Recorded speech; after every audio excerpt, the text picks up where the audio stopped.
तो ये गठबंधन ही लठबंधन है क्या कि लाठी के जोर पर कि हम सीट सिंबल दे रहे हैं, आप पीछे पीछे दौड़िए।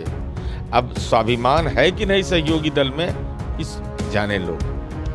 हम लोग के यहाँ भी एनडीए का हुआ, तो एनडीए में क्या हुआ, भाई वीरेंद्र जी वहाँ के सबसे सीनियर विधायक हैं। समता पार्टी के विधायक से उनकी यात्रा प्रारंभ हुई, हमको लगता है 4-5 बार के विधायक हैं, तो दावेदारी उनकी भी बनती है। काला काला गाड़ी रहता है सब, इनका काफिला लंबा चौड़ा काफिला रहता है। ये क्यों न ये पहले से घूम भी रहे हैं, तो दावेदारी इनका भी बनता है। और गाड़ियों का काफिला अगर किसी के पास सबसे ज्यादा है तो रितलाल यादव जी के पास है, दानापुर के विधायक है। हमको चिंता इस बात का हो रहा है कि माननीय पप्पू यादव जी का दिल्ली में ज्वाइनिंग हुआ। अगर यह सच है कि उनके प्रति नाराजगी है, तो नाराजगी क्यों होगी जब पति पत्नी सब एक के पार्टी में चल आए। नमस्कार, आप देख रहे हैं न्यूज़ फॉर नेशन। मैं आपके साथ अभिजीत सिंह। एनडीए में सीट फार्मूला तय कर दिया गया है, सीटों का बंटवारा भी कर दिया गया है, लेकिन वहीं बात करें तो महागठबंधन में अभी तक सीट को बंटवारा नहीं किया गया है। लेकिन जो बात करें तो लालू यादव सिंबल भी देने लगे हैं अपने पार्टी के नेताओं को और लड़ने के लिए, लेकिन अभी तक कोई सीट फार्मूला नहीं तय किया गया। इसी बात करने के लिए हमारे साथ है जदयू के कद्दावर नेता हैं, एमएलसी हैं, नीरज कुमार। कैसे देख रहे हैं जिस तरह से महागठबंधन अभी तक सीट बंटवारा नहीं किया गया, सिंबल बांट रहे हैं लालू यादव?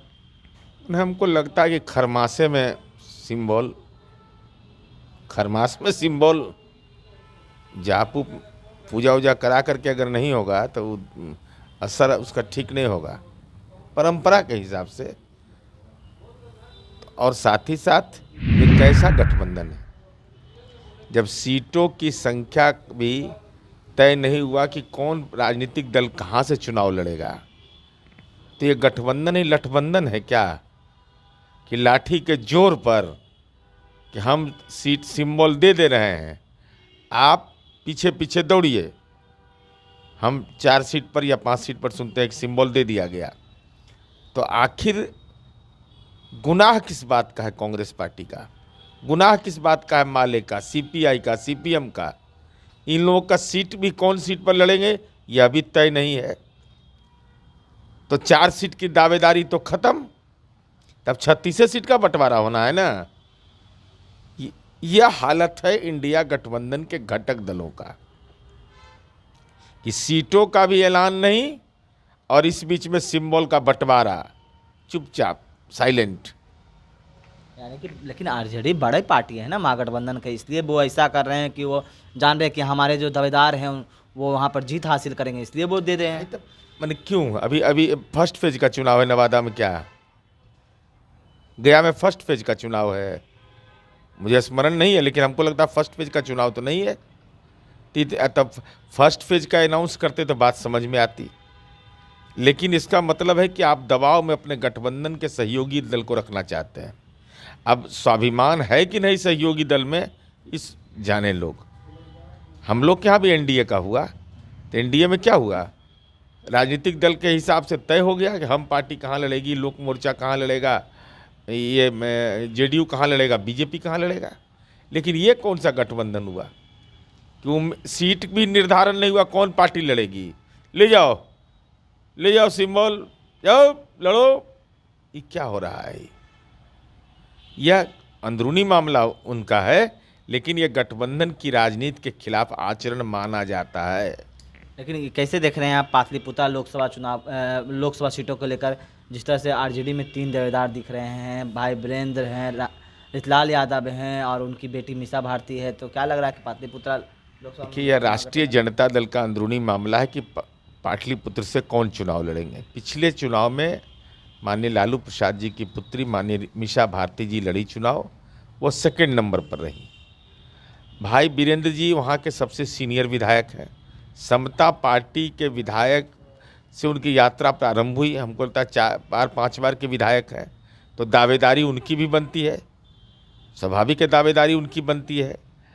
उनका नकारात्मक पक्ष एक ही है कि लालू जी के परिवार के सदस्य नहीं हैं, और रितलाल यादव दानापुर के विधायक हैं, और गाड़ियों का काफिला इनके पास रहता है, काला काला गाड़ी रहता है सब, इनका काफिला लंबा चौड़ा काफिला रहता है। ती क्यों न ये पहले से घूम उम भी रहे हैं, तो दावेदारी इनका भी बनता है। ये काहे कमज़ोर रहेंगे भाई? मीसा भारती लालू यादव की बेटी है। नहीं वो ठीक, मैं ये नहीं कर रहा हूँ, मैं कह रहा हूँ मीसा भारती जी पिछले चुनाव में सेकंड हुई थी, तो दावेदारी उनकी स्वाभाविक है। भाई वीरेंद्र जी 5 बार विधायक हुए, तो उनका दावेदारी। और गाड़ियों का काफिला अगर किसी के पास सबसे ज़्यादा है तो रितलाल यादव जी के पास है, दानापुर के विधायक है, शहर के, तो उनका कैसे नहीं भाई? उनका रुतबा एक अलग ढंग का है, तो स्वाभाविक है उनका भी दावा बनता है। इसको कैसे देख रहे हैं? और एमएलसी के चुनाव में उनको टिकट नहीं दिया गया, एमएलसी का तो उन्हीं का सीट था ना भाई, तो उनको क्या आश्वासन दिया गया था वही जाने। हिम्मत करना चाहिए आदमी को, राजनीति में जो रिस्क नहीं लिया वो राजनीति क्या किया? आप इसको कैसे देख रहे हैं? पप्पू यादव अपने पार्टी को पूरे विलय कर लिए हैं कांग्रेस में, और कहा जा रहा है कि कांग्रेस के जो अध्यक्ष हैं, प्रदेश अध्यक्ष बिहार के, वो नाराज हैं अखिलेश प्रसाद। अब क्यों नाराज हैं, वो नाराजगी के कारण वो जाने, लेकिन हम इतना ही समझते हैं कि माननीय पप्पू यादव जी जाप पार्टी के अध्यक्ष थे और उनकी पत्नी राज्यसभा में कांग्रेस पार्टी की सांसद हैं, तो पति पत्नी एक जगह चल गए तो ठीक है ना हुआ भाई, एक पार्टी में। अब नाराज़गी क्यों है? वो लंबे समय तक ऐसे जगह रहे हैं, जिसके चलते नाराज़गी है या किन कारणों से नाराज़गी है, ये तो कांग्रेस पार्टी का अंदरूनी मामला है। लेकिन पूर्णिया से कहा जा लड़ाएंगे, और पूर्णिया आप ही लोग किस जगह पर है, तो लग रहा है कि पूर्णिया में टक्कर होगा, हार में आ जाइएगा। 14 में जब 2 सीट जीते थे तब हम पूर्णिया जीते थे। पूर्णिया तो हमारा कंटिन्यूअस सीट है, जैसे नालंदा है वैसे पूर्णिया मेरा है, इसलिए वो कोई सवाल नहीं है।